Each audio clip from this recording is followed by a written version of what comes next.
everyone. Welcome back to another Monday episode of Chasing Heroin. The Monday episode is, of course, high functioning. Of course, I've done like 3 of them. High functioning. The goal is the second weekly episode that is shorter, like today's is 16 minutes or something, called High Functioning, in which we discuss the elements of both sobriety and addiction, the stuff that we learned while we were in active addiction, which was a lot, that we can leverage to enhance the quality of our lives today, which is why I'm calling it high functioning, because those of us that used to get high a lot can be especially high functioning now. And I love a play on words. Y'all know that, right? Chasing heroin, heroin with an E. One of the girls that worked for me at Cybrid, she was like kind of helping me with marketing and stuff. I first wanted to call Cybrid the Fit Solution, but it was spelled soul, S-O-U-L. And she was like, I'm begging you to stop starting businesses that contain a play on words or a misspelled words that cannot be found through SEO. So for Cybrid, I made up a word. But anyways, high functioning. In today's episode, I actually made like 2 years ago and did nothing with, and I don't know why, because it's really good. I forgot I had stumbled across this guy. His name is Andrew Newberg. He is a neuroscientist, and he's considered the pioneer of something called neurotheology, which is an interdisciplinary field that scientifically explores the relationship between the brain, religion, and spiritual phenomena. So basically, spiritual experiences that many of us have had cannot be explained scientifically. Is there something happening in the brain when something like that happens? And his research uncovered 2 really cool things. One, spiritual experiences can actually be seen on MRIs. He used neuroimaging while studying people that were engaging in intensely focused spiritual contemplation, like meditation or deep prayer. And he saw that did increase activity in the frontal lobes, which is the brain's attention center, while simultaneously quieting the parietal lobes, which regulates our sense of space and time. And that shift helps explain the profound feelings of oneness and timelessness when we are having a spiritual experience or like a mystical experience, which is so cool. But also discovered that there were some consistently present elements in people's spiritual experiences. And these 5 elements are unity, intensity, clarity, surrender, and transformation. So I'm going to get more into the details around those in this episode. And I'm actually sharing a story with you guys where I can identify exactly how those elements showed up. And the reason for this is my hope is that you can learn about these, hear these, see how I pulled them from my spiritual experience that I'm sharing. And you can look back on your spiritual experiences and say, oh yes, this is how I see those things showed up in that. And then from there, we can cultivate spiritual experiences now. We can seek them out. And so my goal for you guys today, when you hear this, is to understand the elements of a spiritual experience at a level where you can identify them in your past spiritual experiences in a way that allows you to cultivate one now. Because the coolest thing about this is if you are feeling stuck, this is how you can get unstuck. I feel a little stuck right now. I'm a little bummed after my birthday last week. I don't usually feel the birthday blues, but I did this time. And in listening to my own episode from 2 years ago that I can't believe I didn't use, I'm like, oh, that's right. I know how to do this. Spiritual experience. So anyways, I really hope you guys like it. I would love if you guys wanted to start sharing the high functioning episodes too, like we would with Chasing Heroin. I'm really enjoying doing these. I want to keep doing them. And I would love to hear what you guys think, what you'd like to talk about in the future. And we'll see you Thursday for an incredible episode with the cocaine quarterback. And if you have not watched that documentary yet on Amazon Prime, I can't recommend it enough. And I had the opportunity to interview him. That'll be on Thursday. So love you guys. See you next week. The California burrito changed my life in 2013, and it can change yours too.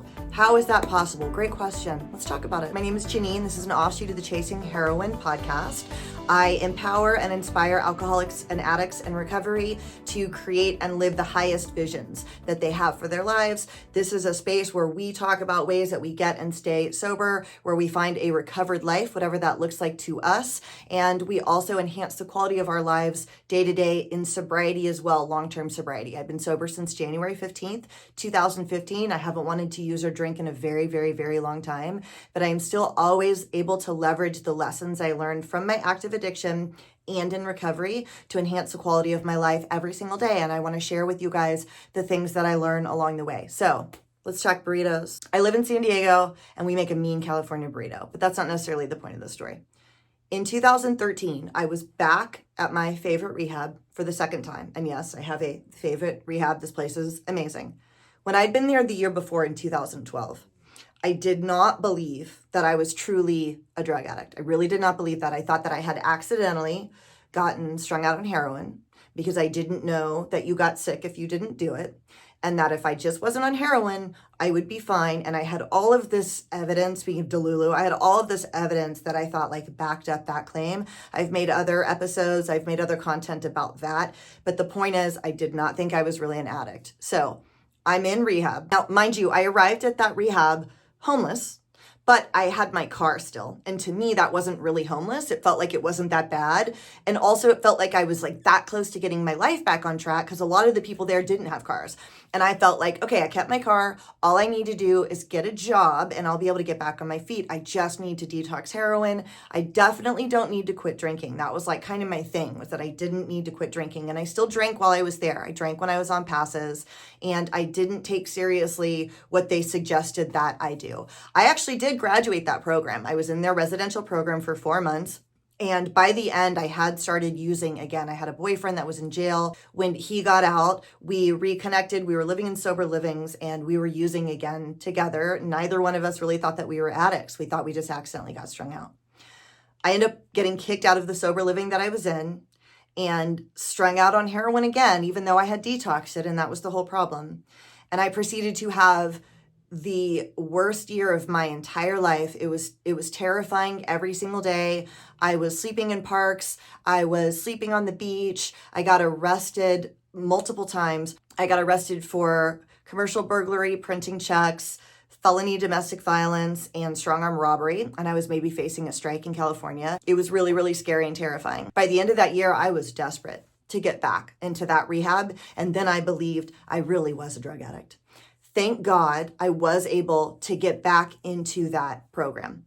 However, what came with my believing that I was actually really a drug addict also came a complete loss of any self-esteem or confidence, because the reason I didn't want to believe I was a drug addict is because to me, that's the absolute dregs of society. If I say I'm an addict, my life is over. Like, I'm in my mid-30s. I was smart. I wanted to go to law school. Obviously, none of that's going to happen now. I have horrible credit. I can't even get a bank account. And I'm like an addict that's going to go to meetings. So yeah, I guess I'm this thing, but I'm really not happy about it. The week prior to finally getting back into that program, there's a moment that's just seared into my brain and viscerally, like in my body. I was standing outside of a 7-Eleven, straddling my Huffy bike that I had like stolen from somewhere. And I was homeless alone for a while because my ex was in jail. So I was by myself outside of a 7-Eleven and I was starving. I hadn't eaten in days and I was so hungry and I just wanted to steal a pack of M&Ms to eat. But I was terrified because I was out on bail for both the check case and strong arm robbery. And so I was afraid to steal any food and I was standing there starving, like watching the people come in and out. And it was so humiliating. I was in my 30s and hadn't eaten in days. And it was just like a terrifying, humiliating, shameful, painful moment. The next week, thank God, I get back into that rehab and I show up believing I am an addict, but horribly ashamed of being an addict and for having so many moments like that as an adult, like I let myself get there, you know? Maybe 30, 40 days into being there, we go on a store run. And my rehab friends may know what a store run is. So store run is when the house manager takes like a couple of people from the house to, we didn't go to Costco. We went to like a discount place, but something like Costco, and you buy in bulk for the house. So we get our groceries and we're on our way back. And my house manager, Lewis, who had actually been my house manager the first time too, was my house manager when I came back. We go in the grocery shop and on the way back, we go through a drive-through at a taco shop. And I didn't even really remember how to like order food. Like, I froze. I didn't know what they had. I just wasn't, like, I wasn't eating anymore. You know what I mean? Like, I didn't even, and I just kind of froze. And Lewis was like, it's all right, I got you. I'm going to get you a California burrito and a root beer. And I was like, okay, cool. So I'm in the seat right behind the driver's seat. And there's a friend of mine in the very last row, another guy, a guy from the house. And he hands me my California burrito and my root beer. And I remember I'm sitting there, I'm between like boxes of ramen and boxes of like store brand coffee, like squished in the middle, balancing my styrofoam to go tray with the California burrito and my root beer. And I took a bite of the burrito and it was so good. It like brought tears to my eyes. I could not believe how good this burrito was. I had had a California burrito before in my life. I live in San Diego. We make a mean California burrito. I'd had one before, but that was the best one I had ever had in my entire life. I took a sip of my root beer. Obviously, I've had root beer before. It was so good. I couldn't believe it. Why is that experience so powerful? How did that change my life? Here's how. I had a spiritual experience in that moment. There's a neuroscientist whose work I recently came across, Dr. Andrew Newman, and all of the sources are going to be in the show notes below, guys. So if you want to look into this more, you can. But he is studying what he's calling this burgeoning field of neurotheology.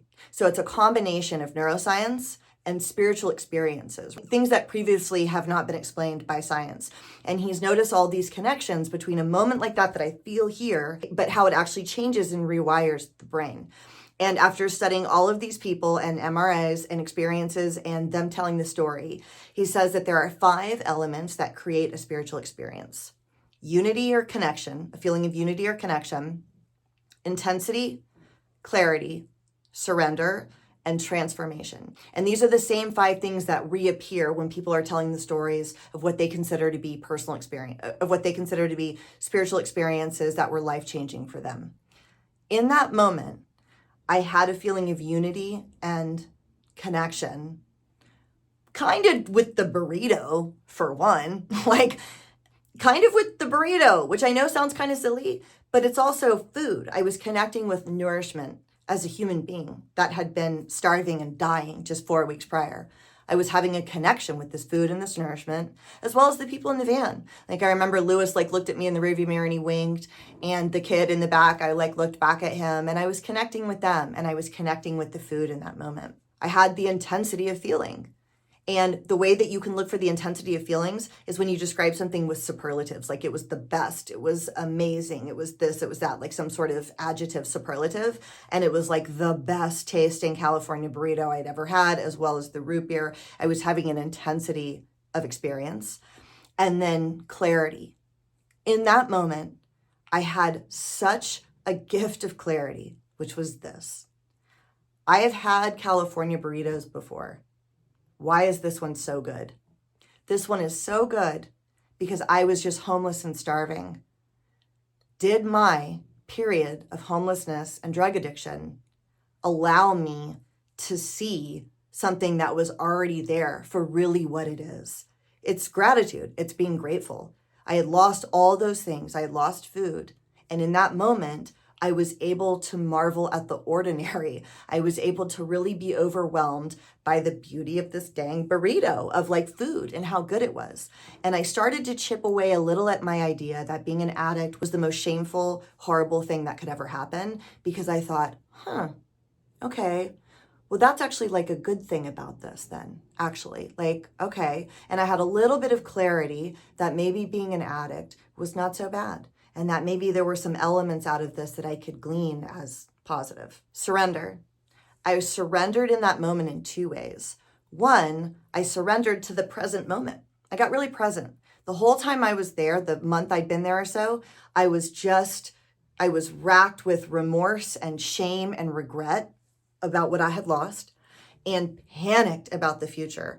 My credit's bad. I can't get a bank account. No one's ever going to marry me, obviously. I'm in my 30s already. Where am I going to live? I'm never going to buy a house. God, I should have finished college. Like all of the things. I was here. I can't believe I did that. What am I going to do now? I can't believe I did that. What am I going to do now? So in that moment, I was able to surrender to being present in the moment and get out of that like treadmill of awful thoughts that were driving me insane. I also surrendered to being an addict in that rehab in that moment and thought, okay, maybe this is not so bad. I can try this. Very important things. The fifth element of transformation is created by all of those. And my life and my recovery were transformed in that moment by that realization that this is amazing. This might actually be a brighter, more fulfilling experience as a direct result of my addiction. That was transformative for me. And it allowed me to start to see the people around me for what they actually had to offer, which was a lot, and start to move out of the shame of the experience. It was a truly transformative moment for me. So how can any of that change your life? The elements are unity or connection, and that doesn't necessarily have to happen with people. I was also connecting in the moment with like the food and the nourishment. Unity, feeling of unity and connection, intensity of feeling, clarity, surrender, transformation. We can start to cultivate those experiences now that we know them. So scan your life. Where have you had those moments, and how can you continue to cultivate them in the future? Like, for example, when I heard all of this, it made a lot of sense to me as to why my spin classes feel like spiritual experiences. We're unified in the room. It's very intense with the lights and the music. There's so much clarity about what we actually are physically capable of. We surrender to being in the present moment, and all sorts of transformations happen, right? Like physically, mentally, spiritually, you meet other people. That's why those classes feel like such spiritual experiences to me, because they are. And so we can cultivate those experiences. I just acquired this group of girlfriends in sobriety, and we went to a trip, and we went to New York on a trip, and all of those elements of that spiritual experience were there, and I had such a wonderful time. I'm going to cultivate that by continuing to participate in that friend group, be there for them, share with them, and we're planning another trip. We've done some social media stuff together. I can consciously cultivate that as a spiritual experience. And the beauty of that is, and again, I don't want to like butcher the neuroscience here, so, check my sources in the description and in the caption. But when we have a spiritual experience like that, it can get us unstuck in other areas. So if I can know that a spin class is a spiritual experience for me and consciously go look for that, cultivate that feeling, it can help me get unstuck in other ways. So you could go conjure up a spiritual experience for yourself tomorrow. You could go on a hike and connect with nature, an intensity of the visuals of nature, the view. You can go seeking clarity by bringing a book with you or listening to a podcast or meditating. You'll probably even have some clarity of thought just as you're out hiking. I'm sure you guys have experience with that. Surrendering to being in the present moment, and then the transformation of all of those things. That can help you get unstuck in another area of your life. And the last thing I want to share that I think is a way that this can be so beneficial for all of us is COVID. I owned a gym in California during COVID, and it was closed. And it was very, very, very stressful for a long period of time. It was like chronic stress where I was afraid that I was going to be back homeless again every day. And in the moment I knew it was stressful, but I don't even think I realized how hard it was on my psyche because of those old trauma experiences coming up until more recently. It was horrible, and I lost all my friends, and it was really bad. However, during that time, we built an outdoor space. My husband built an outdoor space. We continued to have classes outside. We put Christmas lights in the tent. The staff all stayed with me for years, and so we got really close. The clients were so grateful to have a place to go, so we got really close. We did all these challenges online. We had nicknames for ourselves on social media. We were super connected. A spiritual experience was transpiring before my very eyes. Wish I had known that at the time. I knew it was special, but I wish I had known that at the time. So how can we use that knowledge now? What is stressful in your life right now? Can you turn that into a spiritual experience? Like, I get kind of stressed at the studio that I manage now. Some of the communication is difficult and I get stressed. I can so easily make that job a spiritual experience. I'm connecting with the clients. There's intensity, even with the communication. Like, I'm selling people a new way of life. I'm selling them health. I get clarity in so many of the exchanges. I learn from the other instructors. I surrender while I'm teaching. I can surrender to the idea that I do work there currently. And I'm getting to sell people health, which is great. And all of that is a transformative experience. So We can cultivate spiritual experiences by looking for, actively seeking out these 5 elements: unity, intensity, clarity, surrender, transformation. Start to cultivate those in your own life. See if you don't feel unstuck in other areas. Look back at spiritual experiences you have had. Can you create those again? And can you put an umbrella of those experiences over something in your life right now that is a little bit stressful and completely evolve that experience and completely transform that experience for you from something stressful into something that we're all benefiting from? Isn't that just the coolest thing ever? I was blown away when I heard about this, and it explained that burrito moment for me quite a bit. So if you are watching this on YouTube, if you are watching this on Spotify, I would love for you guys to write in the comments your name, where you're watching from. Are you in sobriety? Are you an ally of people in sobriety? Are you here on a personal growth and development journey? That's a lot of what I do. I love being able to go in the comments and meet you guys and connect with you guys, and more than anything else, hear from you. What would you like to learn about, talk about? If I don't already know the answer, like, I will learn. And there's a lot of recovery stuff that I do know. I was very resistant to recovery for 15 years, and I had the best reasons in the world why it wasn't relevant for my life and why it probably wouldn't work anyways. And now I've been sober for 10 years. So I have found workarounds of any of those issues. I found ways to implement the steps in my life. I've gotten married. I've owned a business. I went from homeless to all that. So anything you guys want to talk about, I would be like honored if you would share a question with me or an issue that you're maybe going through, and see if I can help you guys out too. Listen, if you haven't subscribed on YouTube, please do so. I really would like to spend as much of my time as possible doing this kind of stuff and talking to you guys and growing and learning together, and subscribing obviously really helps. So I love you guys. I'll see you next week. Thank you so much.